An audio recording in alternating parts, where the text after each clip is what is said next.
নাশুকরি করলে শাস্তি দেয় কে? আল্লাহ বলেন লা ইন শাকারতুম লা আযীদান্নাকুম, যদি নিয়ামতের শুকরিয়া করো আমি আল্লাহ নিয়ামত আরো বাড়ায় দিব। বেতন 2000 রিঙ্গিট, এটারে 3000 বানাই দিতে পারে কে? পারে না উনি? ওনার ধনভাণ্ডারে কমতি আছে?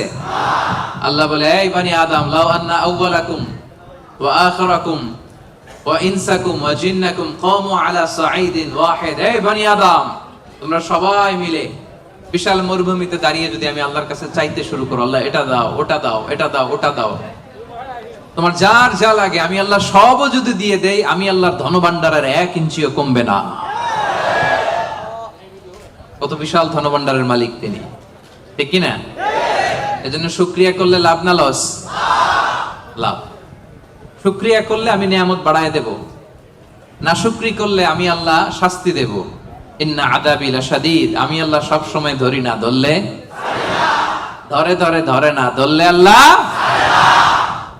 সব সময় ধরে না, ধরলে ছাড়ে না। এজন্য শুকরগুজার হবেন, কমপ্লেইন করবেন না এইটা নাই ওইটা নাই, টাকা নাই, বাড়ি নাই, গাড়ি নাই, সুখ নাই, সুন্দর বউ নাই, বেতন নাই, পাসপোর্টে ভিসা নাই, আমার কিচ্ছু নাই, এরকম একদল আছে না? নাই, খালি কয় নাই।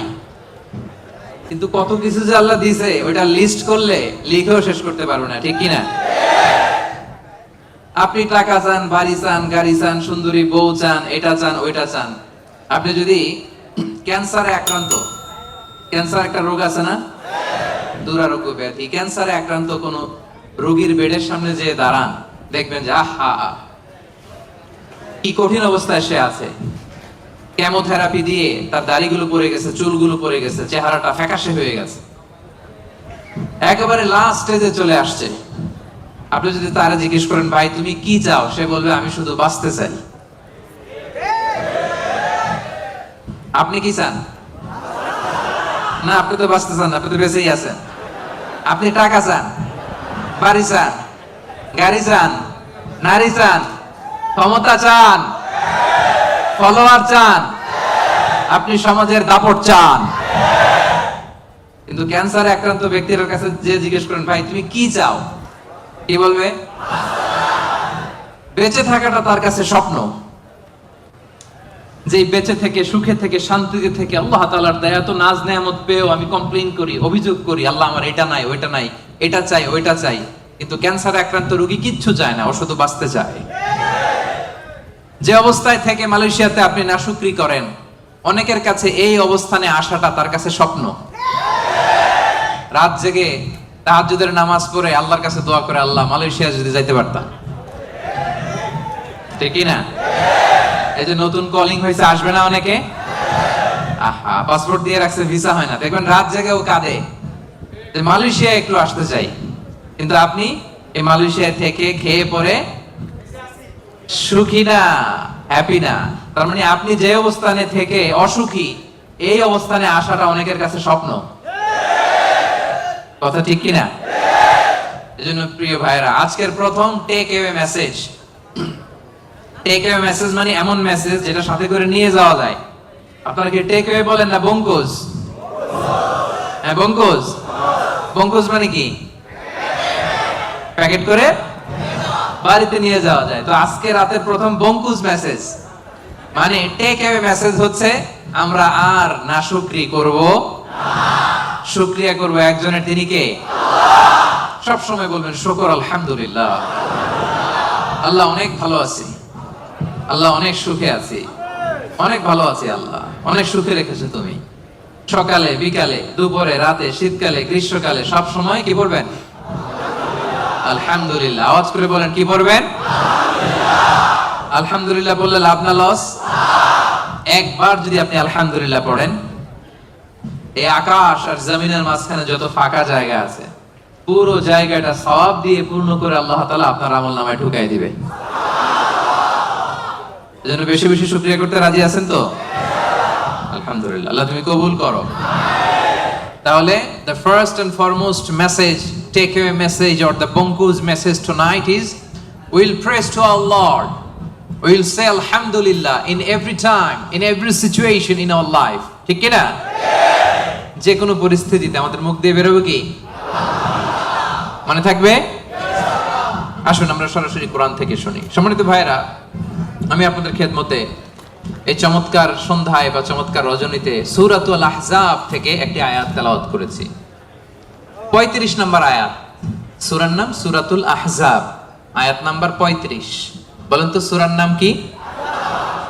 সূরাতুল আহজাব, আয়াত নাম্বার 35। এই আয়াত থেকে আজকে আমরা কথা শুনবো ইনশাআল্লাহ। পড়েন। এই আয়াতে আল্লাহ তাআলা একদল লোকেদের বর্ণনা দিয়েছেন যাদের জন্য আল্লাহ তাআলা ক্ষমা প্রস্তুত করে রেখেছেন আর জান্নাত প্রস্তুত করে রেখেছেন। প্রস্তুত করে রাখছে কে? আচ্ছা, আপনার বস রে কি বলে মালয় ভাষায়?